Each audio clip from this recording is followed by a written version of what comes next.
Saudara, setiap hari kita diperhadapkan dengan begitu banyak pilihan. Dan mau tidak mau kita mesti memilih. Ketika kita membaca Amsal dari pasal 1 sampai 9, semua akan bermuara kepada dua pilihan, di mana kita harus memilih satu di antara dua itu.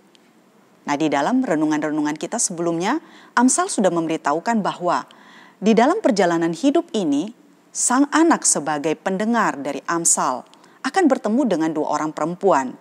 Perempuan yang bernama Hikmat dan yang lain adalah perempuan yang bernama Bebal. Dalam Amsal 9 ayat 4-6, perempuan yang bernama Hikmat memberi ajakan. Siapa yang tak berpengalaman, singgahlah kemari.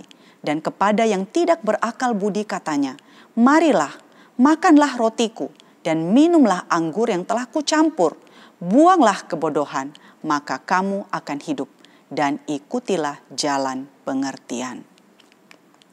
Saudara, Amsal 9 ayat 16-17, perempuan yang bebal juga memberi undangan. Siapa yang tak berpengalaman, singgahlah kemari. Dan kepada orang yang tidak berakal budi katanya, air curian manis dan roti yang dimakan dengan sembunyi-sembunyi, lezat rasanya. Nah saudara, Hikmat dengan Bebal dua-duanya memberi undangan. Undangan untuk bersantap bersama yang sebenarnya undangan ini adalah merupakan undangan untuk membangun relasi.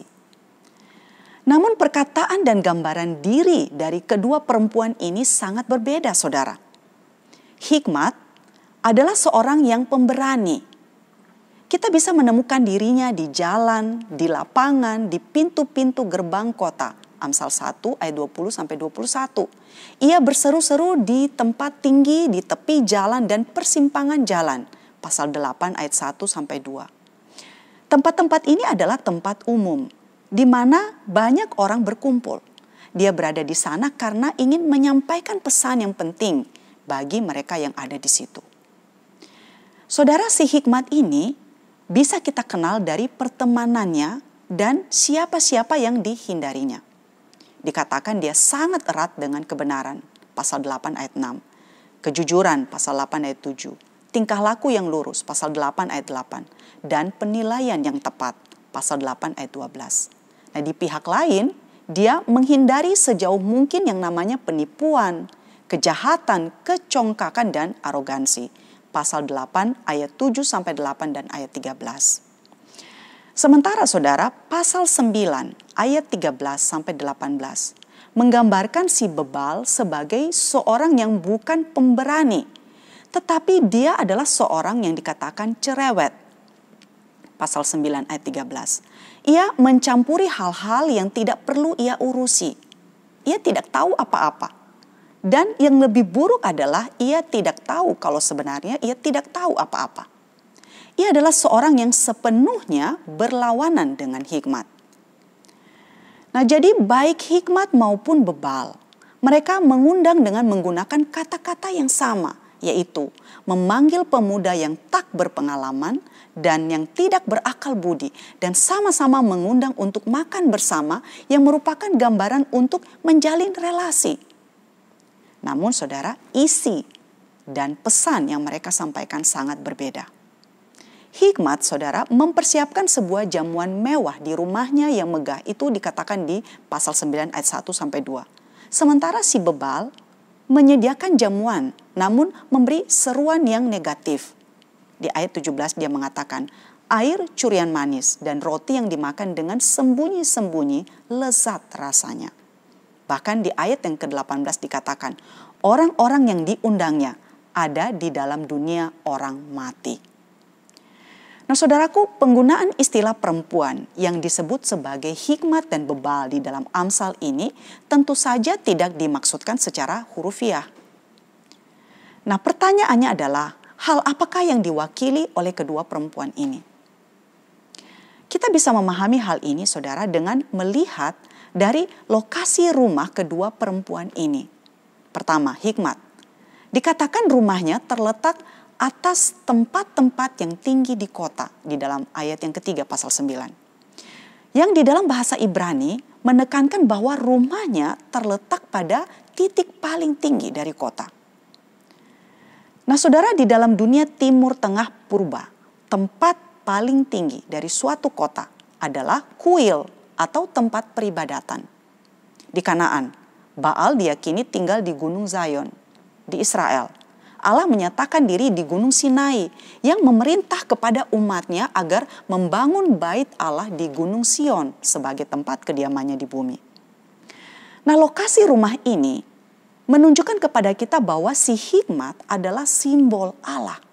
Semacam personifikasi yang mewakili Allah.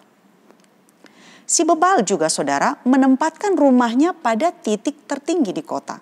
Itu dicatat di pasal 9 ayat 14. Jadi sama seperti hikmat. Dia mewakili sesuatu yang disebut dengan berhala atau dewa-dewa palsu yang menggoda Israel untuk menjauhi Yahweh. Di zaman itu saudara, tidak ada dewa yang daya tariknya melampaui dewa-dewi orang Kanaan. Yang paling terkenal adalah dewa Asyera dan Baal. Saudara, ketika Israel memasuki tanah Kanaan, Israel sempat terpikat kepada Baal dan Asyera ini. Dan itu dicatat di dalam perjanjian lama. Mereka sempat terpengaruh dengan keyakinan bangsa-bangsa Kanaan yang percaya kepada ilah-ilah teritorial atau yang berkuasa atas wilayah tertentu. Sebagian Israel terpengaruh dengan berpikir bahwa mereka perlu menyenangkan ilah-ilah teritorial ini supaya segala sesuatu bisa berjalan lancar di tanah yang baru mereka masuki itu. Nah selain itu saudara, kemampuan Israel untuk bertahan di tanah Kanaan pada waktu itu dipengaruhi oleh masalah kesuburan tanah.